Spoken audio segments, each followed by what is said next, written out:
I promise you a perfect cake every time you bake. That's right, perfect. You be the judge. Or write General Mills, Minneapolis, Minnesota, and get your money back. Minnesota is where the idea of making things easier in the kitchen became an industry, home of such legends as the Pillsbury Doughboy, the Jolly Green Giant, and Betty Crocker. I guarantee a perfect cake every time you bake, cake after cake after cake. Perfect, maybe not, but convenient and efficient, no question. Some with nuts, some without. And that's the idea behind this non-profit company in St. Paul called CTI, or Compatible Technology International. Different cakes, though. Just plain trash. Irv Lentz is squeezing discarded peanut shells trying to make fuel briquettes. He's 83, one of dozens of retired engineers, agronomists, and others who volunteer here. Vern Caldwell is another. He's 78. If you want to do the cranking there, Get her up to speed. They're working on conveniences for a very different kitchen and customer. Tens of millions of subsistence farmers in poor countries. here are the what it looks like when it comes out. We're obviously stripping all of the florets off that contain the grain. This hand-cranked thresher could save hours of labor and extract grain far more efficiently than the manual methods used now. This test was on stalks of pearl millet, a staple in parts of Africa. Just blows your mind when you think how overnight we can, for instance, help their useful pearl millet from 30 to 35% to darn near 90. At least in theory. Over the years, they've learned some hard lessons about the reality in a Minnesota lab and that in a village in, say, Malawi. Steve Clark says they went to try out one invention in that southern African nation. We had this great tool here called the grinder, which we knew could grind peanuts into peanut butter very, very well. But when we got over to those countries, we found out they didn't make a lot of peanut butter. What they needed was a peanut sheller. Diet, social traditions, gender roles all play a role in how a product is received. Tools that are designed in a void are largely not going to be adopted. They're not going to be accepted.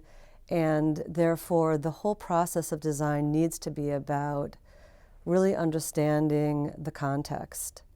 One device they've had some success with is a water chlorinator. Unlike those used in rich countries, this one uses no electricity or pumps. Wesley Meyer is one of few paid staffers at CTI. He heads this program in Nicaragua. A simple device designed by an engineer based out of St. Paul. So this is just the container for the tablet. This is the actual chlorine tablet. There's 5 of them in here. Dozens have been installed in remote mountainous communities in this Central American nation. The water supply in this area is mostly driven by gravity. It comes from natural streams up the mountain and flows by gravity into tanks like this one. The tiny community of Las Animas is having a CTI chlorinator installed. When it's done, the 380 residents of the village will have safe water at almost no additional cost. The device costs just $150. Its plastic pipes and chlorine tablets are available locally. Community leaders are given simple metering devices to monitor chlorine levels and instructions on changing the chlorine tablets. We knew it wasn't potable water, and we really needed to install this system. We know that unclean water can lead to diseases like diarrhea and hepatitis. I've had people, when we go to play bridge at the club, people will oftentimes come along, and it's about once a month a thing, and, well, how's the water system doing? And I usually put a little needle in and say, well, we could do a lot better if we had a little more money, you know. Does that end the conversation there? No. CTI's annual budget is $750,000, mostly from charitable donations. But that doesn't include thousands of hours volunteers like Irv Lentz put in, pursuing the perfect pedal-powered potato slicer, grinder, or pepper shredder. Vern Cardwell did manage to come up with a peanut sheller and got to see it demonstrated in Malawi. By hand, they can get 2 pounds of nuts shelled an hour. And with our disc peanut sheller, we can do 50 to 60 pounds of nuts an hour. And the women look at that and they're just giggling, and they're all excited about this piece of equipment. And everybody wants, you'll leave it here so we can use it. And that kind of excitement is very infectious. There's the intellectual stimulation of working with other experts, these volunteers say, and a strong moral driver of the work. For some time now, I've realized that my neighbors are not just the folks living down the street or over a block, but they are living all around the world. They're living in Rwanda, they're living in Kenya, they're living in Senegal, they're living in Morocco, and so forth. And we need to be looking out for each other.